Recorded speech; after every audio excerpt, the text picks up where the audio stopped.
Hello বন্ধুরা, কেমন আছো সবাই? তো আজকে চলে যাচ্ছি সেই বান্ধবীর বাড়ি। যারা আমার ভিডিও দেখো তারা জানবে হয়তো।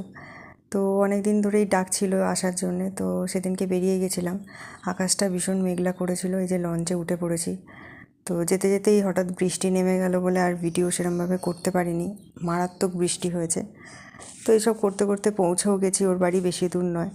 তো যেতে যেতে অনেকটা দুপুর হয়ে গেছিলো বলে ও দেখছি এখানে বিরিয়ানি এনে রেডি করে রেখেছে আমাদেরকে খেতে দেবে বলে। তো ওর বাড়ি গেলে তো আমার মেয়ের ভীষণ মজা হয়। তার দুটো কারণ, ওই যে পাশে দেখতে পাচ্ছ চিনি রানী, ওকেও ভীষণ ভালোবাসে। আর একজন আছে, সে হচ্ছে ওর ছেলে।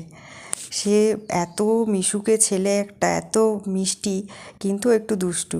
দেখতেই পাচ্ছ কি সুন্দর খেলা করছে। আমি এখানে বসে বসে ওকে এটা ওটা বলছি, ও ঠিক সেগুলো করার চেষ্টা করছে। যদিও এই বয়সটা খেলারই বয়স। তো যাই হোক, ওর সাথেই অনেকটা সময় কেটে গেল। তো খুব আনন্দ করেছি। তো ভিডিওটা ভালো লাগলে লাইক, কমেন্ট, শেয়ার আর পেজটিকে ফলো করে দিও। ততক্ষণের জন্য টাটা।